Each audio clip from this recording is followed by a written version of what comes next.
Okay. Who are you, O man, who answers back to God? The thing molded will not say to the molder, why'd you make me like this? Doesn't the potter have a right over the clay to make from the same lump one vessel for honorable use and another for common use? Now this is tricky. Watch this. He's talking about one vessel for honorable use, one vessel for common use. They're all come from the same lump. Now, what lump is Paul imagining? What does he mean by that same lump? There's one big lump of clay. God pulls off a piece. He makes it a vessel for honorable use. He pulls off another piece of clay. He makes it for dishonorable use. What's the lump he's pulling all these people from? Well, think about this. In the next verse, he's going to talk about vessels of wrath and vessels of mercy. Wrath presupposes sin. Right? Because God would never express his wrath except that there's sin involved.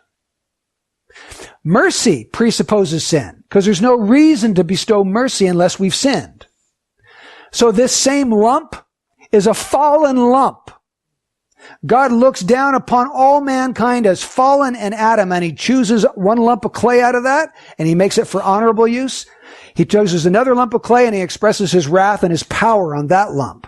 But it's not unfallen material that he's using. It's fallen material, which helps us to understand a little bit how God is just in his sovereignty in dealing with mankind.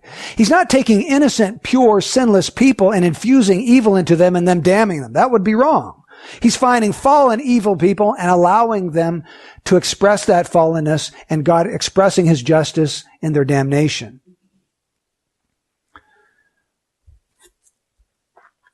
So when people question God and they call his actions into question, the biblical response is, who are you? You have no right to question your creator. Now look very carefully at 22 and 23.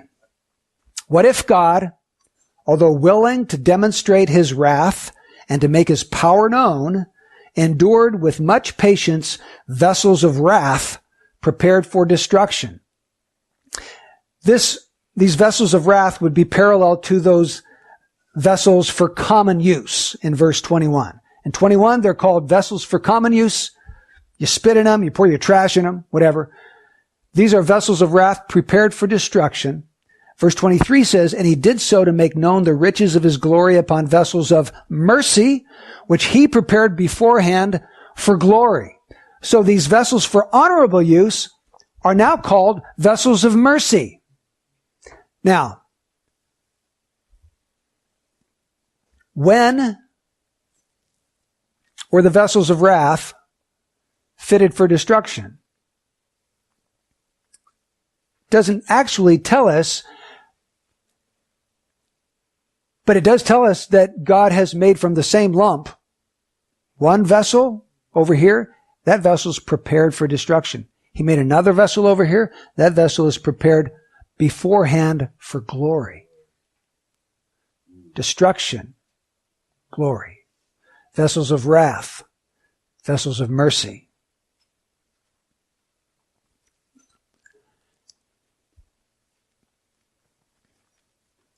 In both of these vessels, God is manifesting his attributes. Did you see his three attributes mentioned in the text? Wrath, power, and mercy. Which attributes does God manifest towards the vessels of wrath? Well, there's one of them right there. Wrath. What's the other one?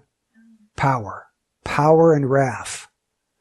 What attribute does he manifest in the other vessel? Mercy. Wrath and power over here. Mercy over here. What is the glory of God? Think about this. What is the glory of God? It's God putting his attributes on display.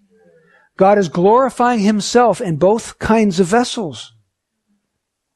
Whether we like the fact or not, that seems to me to be what the text is saying. God will glorify his power, and he'll glorify his wrath in vessels of wrath prepared for destruction. And he'll glorify his mercy in vessels of mercy prepared beforehand for glory. The bottom line from this paragraph is that we are in no position to criticize God or blame our Creator. He's the potter. We are the clay. He has every right over us. We have no rights over God. God does what he wants, when he wants, where he wants, to whom he wants. Folks, this is not the Brian show. This is not the Debbie show or the Jerome show. This human history is the God show. God is the center of this universe, not any one of us. And God has a right to do whatever God wants to do because he made us. That's the bottom line, I think, that we see from this. So this objection that we're all robots, well, not exactly. We're clay pots. And God's the one forming those pots to whatever purpose he determines.